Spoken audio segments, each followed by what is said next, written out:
Oo. Tignan niyo yung taas ng bahay ko. Tignan niyo sa kanan. Ano yan? Yan ay kasalanan ng tulo. Ang dami kong tulo dito sa bahay, no? Pwede niya ako regaluhan ng mga balde sa Pasko. Ba't gano'n, no? Pag ulan, ang daming naapektuhan. Grabe ng baha dito sa amin ngayon. Ang Visayas Avenue, sobra magbaha. Pinaka malalang baha na na-experience ninyo. Yung Ondoy talaga. Kasi, Sa loob ng bahay, di ba? oo, kasi yung subdivision namin dati, sunken yung ano namin eh. So talagang naipon yung tubig. Tapos feeling ko, everywhere you go, ganon. Kung nagka-shingles ako, it's because I went to an evacuation center. Because yung mga nabaha dito sa kanto namin, nag-evacuate, tumulong ako.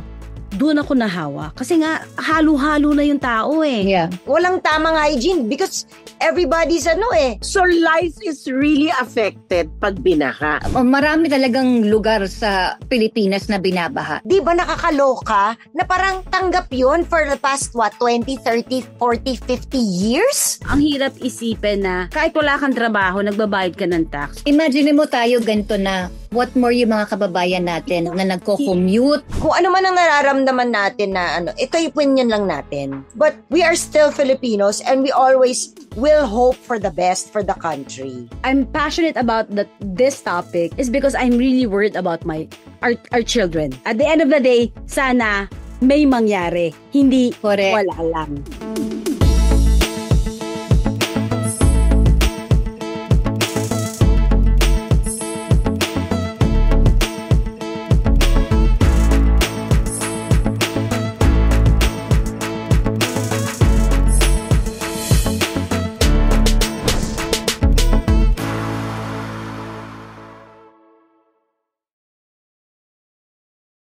Nagsisimula na po tayo.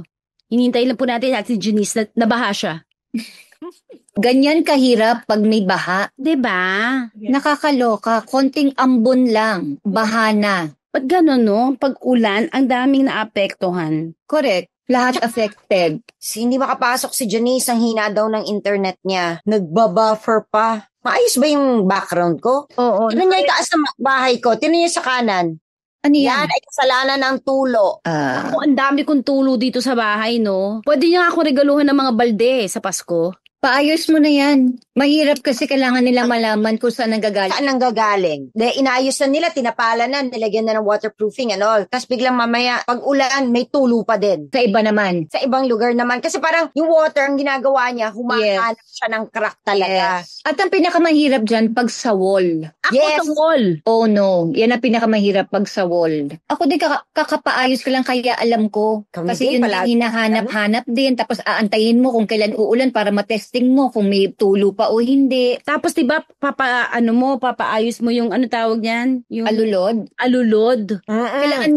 Kailangan mo yun malinis dapat. muna. Palinis mo muna kasi baka may mga dahon-dahon lang. So i-check, yun nga, i-waterproofing kung may mga butas. Pero pinakamahirap yung wall eh. Grabe. Yung ano pa naman, yung tulo pa naman, yung nakakasira ng paint, nakakasira ng wood. Hindi lang yun.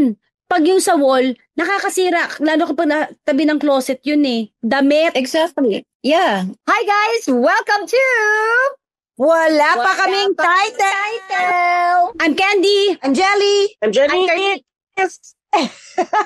I'm Carmina, and of course, Ate Janice. Grabe ang baha. Wow. Grabe ang baha. Grabe, Teka, explain lang. grabe. Gusto lang namin Sobra. explain. Pwedeng explain lang natin kung bakit tayo nakaganito. Kasi kaya tayo naka-zoom kasi si Janice merong shooting sa may taping sa Mississippi Bay. Bicol. Nasa Bicol siya. Yeah. So, abangan niya yung kanyang show. Nababaha ba kayo dyan? Tanong ko, umuulan ba? Lakas ba ulan dyan? Umuulan sa morning, may araw kami, pero pagdating ng 5 p.m., umuulan. So, tumatiming kami ng bonggang-bongga. Mahirap. Mahirap pala ito. Medyo Babaha. Medyo mahirap. Ay, hindi. Wala naman. Wala naman kaming nararamdamang baha. Thank you, Lord. Kasi lately, Bahamas everywhere. So, Diba, konting-konting ulan lang. I know. Baha. And even if I'm here, I keep track. Siyempre, tawag ako ng tawag, inaalam ko mga bagay-bagay, no? Grabe ng baha dito sa amin ngayon na hindi naman dati ganito. Ang Visayas Avenue, sobra magbaha. To the point na yung kanto namin na nabasag. Yung salamin. Nabasag sila. Pinasok. Basag. Baha. Seryoso? Tapos, Yung dito, Nakita ba yan sa TV? Parang hindi ko naman yung kanto namin, up to here. Di ba may creek dyan? kayo. Up to here. So ngayon, Oo. yung harap namin, puro kotse. Doon sa kabila, baha din. Kasi nandun yung may creek din doon eh. Pero dito sa amin mismo, wala. Yung harapan ko, At wala. sa inyo wala. Pero syempre, everybody else having a hard time, no? Yes. Ano pinaka malalang bahana na experience ninyo? Alam ko ito si Carmina meron eh. Yung Ondoy talaga, Yeah. ang pinaka-grabing na-experience ko na baha. Kasi, Sa loob ng bahay, di ba? oo, kasi yung subdivision namin dati, parang basin kasi sunken yung ano namin eh. So talagang naipon yung tubig, tapos nahirapan na kaming lumabas. So feeling ko, everywhere you go, ganon. Naalala mo, nagsisis pa tayo nun? Yes. Hindi ako makalabas ng subdivision because nga grabe yung taas ng tubig. As in, pumasok na sa bahay namin hanggang dun sa parang tuhod sa first floor. And then we had to get a place. We had to rent a condo kasi nga siguro for a month or more than a month hindi livable yung bahay kasi nga stagnant na yung tubig. So imaginein mo Hindi lang nagbaha, nagstay pa. So kung kanino na ako humingi ng tulong sa congressman namin, sa ganyan, kasi nga parang kami were blessed dahil kahit papano meron kaming kumbaga extra money para kumuha ng ibang lugar to stay. Eh paano yung mga iba na ito lang na isa lang ang bahay nila at nasira pa yung bahay nila, 'di ba? So ako parang gumagawa na ako ng paraan para nag-reach out na ako sa mga congressman namin dito, sa mayor namin dito, para tulungan na yung mga tao. Kasi grabe talaga yung nung place namin eh. And then, we're very thankful kay Congressman Romulo kasi nga isa siya sa mga tumulong talaga. As in, At talaga, yes, pinump out talaga niya yung tubig. Parang pinasak niya, parang kumuha sila ng motor, ng pump para isak yung tubig tapos itapon sa labas. Alam mo, paglabas namin ng subdivision, oh my gosh, talaga palang tuloy na yung buhay. No wonder kayo nakakapag-sis na, back to normal na. Yes, Kasi yes. kami nga talagang grabe kasi nga parang basin yung ano namin. And then after nun, inayos na nila yung drainage, tinaasan na yung kalye namin. Kaya since then, knock on wood, hindi na kami binabaha. at least na-solve. Yes, thank you Lord talaga. Remember nagka-shingles ako? Yes. Yes. Nung nagka-shingles ako, it's because I went to an evacuation center. Doon sa kanto namin. Because yung mga nabaha dito sa kanto namin, nag-evacuate dyan sa San Agustin Seminary, doon sa kabilang kanto. So, mami ko naman, sabi niya, magdala ka ng pagkain doon. Kasi, out of, diba, tumulong ka. Tumulong ako. Doon ako nahawa. Kasi nga, halo-halo na yung tao eh. Yeah. Lahat yan, hindi pa, walang tamang hygiene because everybody's Yes. place. So life is really affected pag binaha. Full scale full scale. Kasi syempre, imumove mo yung mga tao. So bukod sa nagulo na yung buhay nila, natrahedya na sila, nawalan sila ng tahanan, they have to move, pwedeng maghalo-halo, magkakasakit, all sorts of things. Another thing is, siguro yun na yung better kesa sa mawalang ka ng tao sa buhay, mawalan ka ng mahal sa buhay. Oo. Because some people, they love sa baha. Right. Yes. Dahil inanap yung bahay nila, Yeah.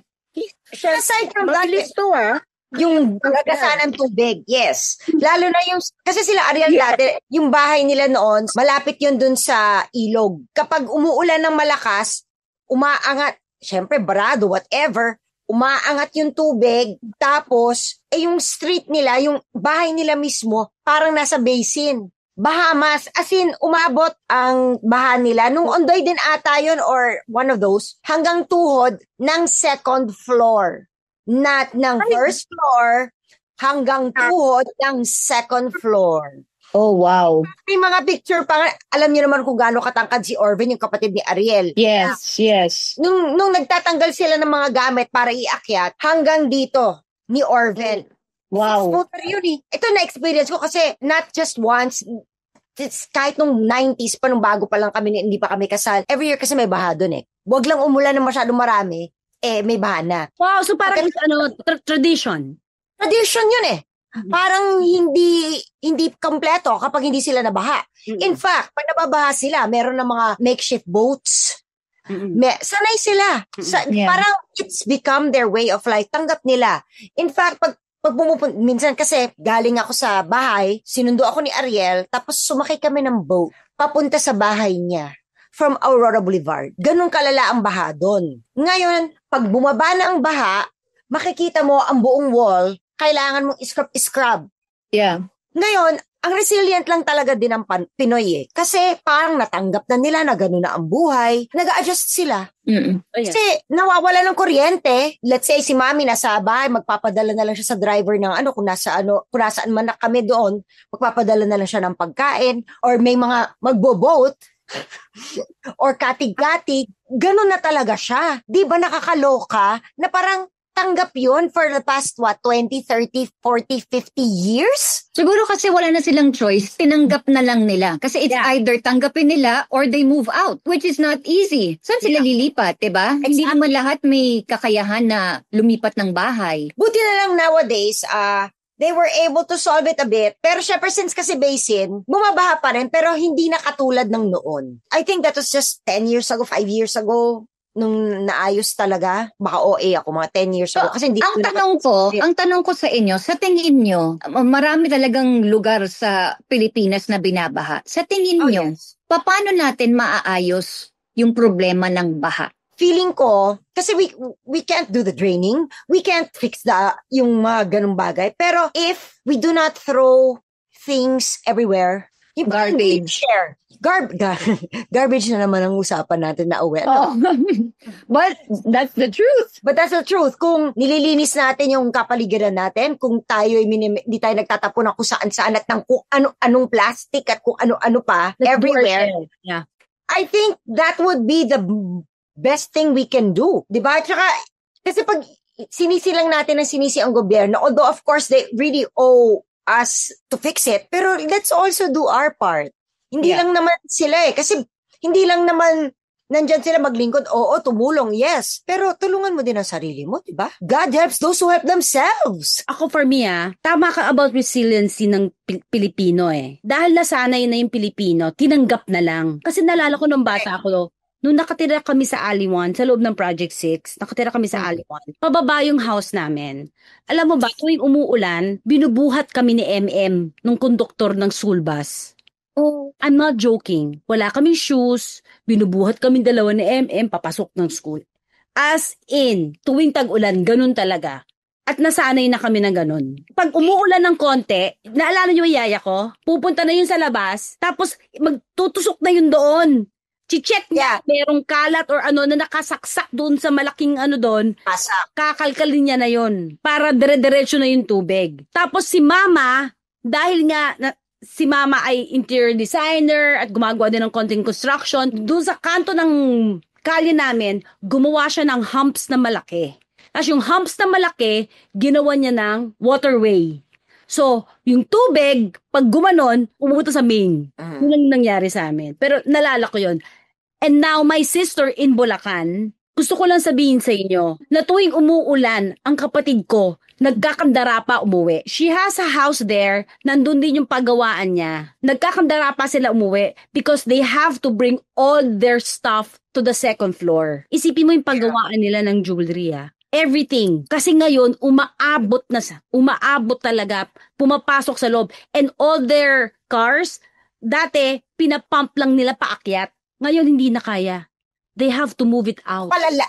So, in short, palala ng palala. Yes, palala ng palala. Lately, di ba, parang this year, tung nag-start ang rainy season, sunod-sunod, whether it be habagat, whether it be bagyo. And if you notice, laging dinadaanan ang Maynila na hindi naman, last year, hindi naman nangyari. Which means, build up we really need to do something about it. It's been building up through the years. Hindi na kinakaya. Siguro dati nakakalusot-lusot pa. Dati parang the rain was not enough. Kasi ngayon talagang parang grabe yung rainfall din naman natin, di ba? Are we supposed to get mad? Yes. Why not? Yes. Yes. Are we supposed to keep quiet and just be resilient? No. Especially when you pay taxes. Especially when you vote. Sabi nga nila parang isang mamamayan na kapaki-pakinabang. Yeah, at saka sa mga nangyayari na ngayon, aminin na sa mga nangyayari natin, sa mga nakikita natin, sa mga napapanood natin, sa mga nababasa natin. Ang dami natin pera. Ang dami pala? Pwede pala maging ganun karami? Ang dami natin pera. Bilyon itong pinag-uusapan natin, hindi milyon. Bilyon ang pinag-uusapan natin. Darlings, sa dami ng sinabi nilang bilyon, Trillion na. Yun. Yes, nakaka-frustrate at nakakagalit. Nakakagalit kasi ang dami nating mga kababayan na naghihirap tuwing umuulan. And we're just talking about baha. And the thing is, sana kung may ginawa, hindi naging effective, hindi naging, at least nakita mo may kahit paano man lang. Pero yung talagang walang-wala. Am I saying too much? No. I guess we're just kasi siguro kasi na-experience natin, 'di ba? Yeah. Ilang taon natin na-experience tapos hanggang ngayon na-i-experience pa din ng mga kababayan natin. So ano ba ito? Bakit hindi man lang nababawasan eh? Oo. Kung hindi gumagrabe. Gumagrabe. Maaayos ba to? Parang nakaka-frustrate. Parang, is it even possible? Is it even ever going to be better? Saka akala ko kasi dati normal eh. Diba? Yan ang pinaka-nakakaloka kasi tinanggap na natin as a norm. Ako naman, akala ko, kaya ako siya tinatanggap kasi wala tayong pera. Ako rin. Iyak ako sa Picon kasi nafe-feel ko na ang daming yung napapagod kasi ako kakatrabaho. Tapos, imagine mo tayo ganito na, what more yung mga kababayan natin na nagko-commute, Yes! na Every minimum wage. Imagine mo kung paano sila mag-commute pag baha. yes! Imagine mo, hindi lang yung pag-commute, hindi sila makasakay, wala silang masakyan. Yeah. Yung naglalakad sa baha. Yung na-interview ko nga kanina, sabi niya may dalawa siyang kaibigan. Yung isa namatay, inanod sa baha, yung isa na kuryente. Yun pa, oh my God. Na kuryente. Oh my gosh. Parang, how is this country ever gonna solve it? Parang nakakawalan ng loob. But we see there are efforts na we're seeing now. Kung hindi pa nangyari ito, hindi pa magkakaroon ng gantong effort, dapat lang. Pero alam mo, I think this is good because it's a wake-up call for everyone. This time around, I am talagang hopeful kasi ngayon kasi mas madaling i-call yung attention nila because there are so many voices that can be heard because there are so many platforms to express ourselves. And not just for people who are in media. Ang daming platform Ang daming pwedeng mag-ingay. Kailangan lang talaga bantayan natin ang isa't isa. And more importantly, I think we should all do our share. Yeah, not Let's only them. be responsible. Keep our surroundings clean. Not just our houses, Huwag ka nang basa-basa tapon ng kung saan-saan. Things like that. Parang be more conscientious. Kung maging community tayo and help one another and really help one another, I think somehow baka makatulong yun. Baby steps. Tsaka may hangganan kasi ang lahat. Whether you're happy, you're sad, you're problematic, may hangganan ng lahat. So, kung ano man yung ginawa nilang kalokohan dati, may hangganan talaga. May hangganan lang siya na sana lang talaga masolusyon at may nangyari talaga. Ang baha, hindi naman talaga dapat normalize because again, it's not normal. Ano yan may ginagawa, engineering yan, naayos yan, hindi siya normal.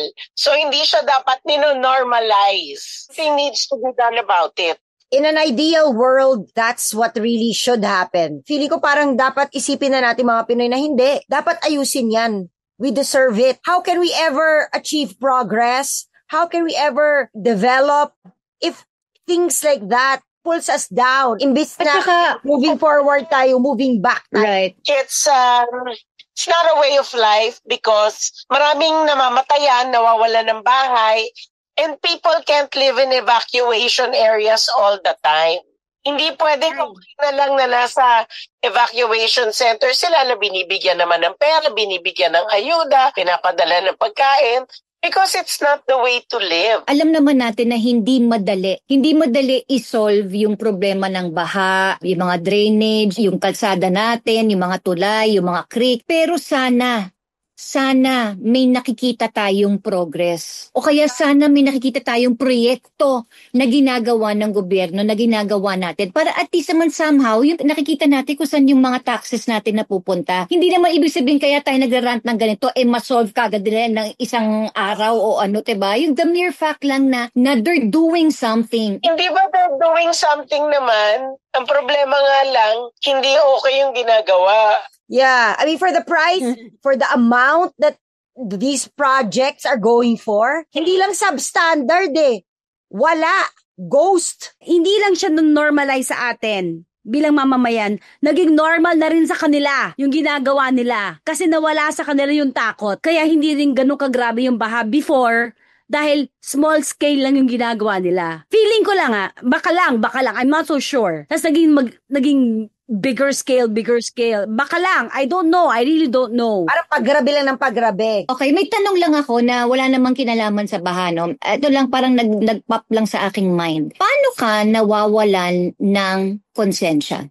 Ay, Paano nawawalan ng konsensya ang isang tao? Mas mahirap maging mabait, Mina. Mas mahirap maging mabait. Really? I think it's a slow process. Hindi siya biglang mawawala na lang ang konsensya mo. A step-by-step thing. First step, yung ganito lang, ang kaya mong, sige na nga, nakalusot naman to nakalusot ka ng konti, hanggang sa nagiging isang malaking heist. Paragabi na paragabi. Nakalusot ka ng konti, slowly, and it's gradual, and before you know it, you've lost your... Billion na. When you do something wrong, you enjoy it You enjoy When you it do something wrong, Yeah, at the beginning you enjoy it When you sin, you enjoy it You enjoy the sin. After you enjoy the sin, you give reason to the sin. After you give reason to the sin, you justify it. Kasi everybody's doing it naman so you justify it. After you justify it, it's no longer a sin. It's becoming normal. Hala, lagot. pero kasi kung meron kang konsensya, hindi ka mag-e-enjoy dun sa kasalanan. Kasi gina-justify mo na nagawan mo na ng dahilan na ito kailangan ng pamilya ko. Diba nagagalit tayo? Pero, isipin nyo to, if you were in that position, Sino ako dun? Ganito na lang. Having access to billions of money and having access to the knowledge of how to mask it na hindi mapapansin, that's where the problems start. Immediately, it's there for them. They already have access to how to do it na walang makakapansin. Yun ang problema. Black hole yan Yun ang tanong Kung nandun ka sa posisyon nila, kaya mo ba to run away from it? Okay, parang you're saying na it's either, di ba, if you can't beat them, join them. Parang ganun Kailangan... Hindi naman join them. Masasabi mo ba na hindi mo gagawin yun? That is why we are not in their position. We're not in that Exactly. position. That is why you don't put yourself in that position. Kasi I can't say for myself na hindi ko kayang gawin yon, hindi ko gagawin yon. Pero that's Especially- why I don't even put myself in that position. Tandaan mo, maraming trabaho yun Iba-ibang trabaho yun. Talagang from baha, dito tayo napunta talaga, parang hindi natin naiwasan. We were actually trying to not go there, but Veer away from it. yes, but parang dun talaga papunta Okay, so ngayon, at this point, ball is not in our hands anymore. Wala naman talaga. Everybody else or the government is trying to do something about it. So we will just be spectators again. So parang magbabantay tayo.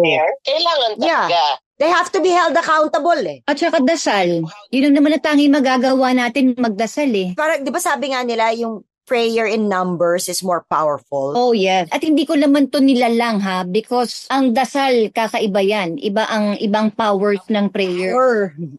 Iba talaga. Let's pray for our country. Let's pray for our government. Our government, tayo din mismo, our countrymen, Yeah. we all do our share in making Yeah. sure that we have a better country, we have a better life. Yung kay Mina lang gusto ko lang sabihin, I think everything that is happening right now, I think it's divine intervention. Kasi pagkasabi ng presidente na pag yung mahiya kayo, and after that, biglang bumagyo, biglang bumaha, naglabasan lahat. Di ba parang chug, nagsama. Alam mo yon yung biglang naglataglat. Oh my gosh, ano ba to? Dire-diretso. Aminin natin, parang we were all aware that something probably was going on, but never did we imagine that it would be this big. Never did we imagine that it would be this bad and so unscrupulous. Na pa talaga, nakakashock. Let's pray for our leaders and our government that they will do what they promised to do. Ito na lang yan. Let's just pray that they do their job and they do their job well. Kaya dapat talaga pag botohan na pag election, we really have to think about how we vote. Please naman, please. We really have to vote for people who know what they're doing. Ang hirap, no? Ang hirap isipin na for everyone. Kasi kahit wala kang trabaho, nagbabayad ka ng tax. Gusto ko lang po sabihin sa inyong lahat. O, Diba? kasi pagkakain ka, diba? Pagkakain ka sa labas, may tax. May bibilhin ka. Diba? Lahat po tayo nagbabayad ng tax. Ang masakit doon, umuutang tayo. Yun ang hindi ko ma Oh, how does that work? Ang laki ka ng utang natin. Tapos umuutang pa tayo. Pero kaya nating mag-shell out ng ganung amount for all the... may ganong budget, diba? Yeah, pero which is what we need naman talaga. But of course, hindi doon nagagamit. So di ba nila naiisip na since hindi nyo ginamit dyan, so papaano na yung budget? Eh di, yung utang lumalaki lang na lumalaki, bayad lang ng bayad tayo. Hanggang Yes. sa mga apo natin, nadala lang yung Yes. utang. Kaya yun. So ba, We ibig don't know how that sabihin, works though. We don't know how that works. never pa talaga ang wala pa kaming title, nagkaroon ng ganito kaseryosong topic. Oo nga. Maliban sa basura. Alam mo lahat tayo yung ang dami nating tanong. Ito na nga, isa sa mga tanong ko, sino bang dapat nating tanungin? Sino bang nakakaalam ng mga kasagutang ito? Eh, hindi nga nila masagot lahat ng tanong eh. At ito na, gusto ko bang itanong? Oo. Gusto ko bang malaman? Ako rin gusto ko ba bang malaman? Alam mo, lahat ng gusto nating itanong, maraming gustong magtanong. Even the people with the capability to ask are dying to ask. But you see, all these questions will soon be done on a forum where it's proper, when it's right. Well, hopefully, our questions will be answered. Because the thing is, kahit na balik ta rin natin to, kahit na paulit-ulit natin tanungin, kung walang sasagot, walang mangyayari. Alam nyo, wala pa tayong title, pero wala rin tayong alam. Tama. Wala talaga. At ito na, wala pa rin tayong title at wala pa rin solusyon sa baha. Walang Yun naman ang solusyon. topic natin kanina baha. Baha lang naman Oo. talaga usapan natin, di ba? Wala tayong title, wala tayong solusyon, wala tayong alam, wala. At sana, hindi naman walang mangyari. Yan! Yes! Yan. Diba? At the end of the day, sana may mangyari. Hindi Correct. wala lang. Yun Tama. talaga Yun talaga Tama. Kung ano man ang nararamdaman natin na ito yung opinion lang natin. But we are still Filipinos and we always will hope for the best for the country. We always want na our lives will become better, na we don't have to suffer, and our fellow countrymen don't have to suffer unnecessarily if pwede naman palang maiwasan. I'm passionate about this topic is because I'm really worried about our children. Our children, our children's children. Oh, mga Kasi nga palala ng palala Yun yung sinasabi natin, diba, na-mention na natin kanina, instead of may progress, babalik na naman tayo, instead of may progress, palala ng palala. That's why we worry for them. Doon lang naman yung bottom line nun. Yun lang Alam niyo, naman yun. Wala tayong title, wala pa rin tayong ending. Alam nyo ba, na twice ko na tinatry i-end ito. Let's bring this home. Tapos biglang may pasok na naman na topic. Ay, hindi pa pala pwede mag-ending. Kasi meron pa, ang dami nating saloobin, ang dami nating gustong i-share, i-express, because we're really feeling it. We're passionate about it. Because we're we Filipinos. care. yes, We're Filipinos. We At care. nang dahil dyan, Magbabalik po ang Wala ba? wala pa kaming title! Bye!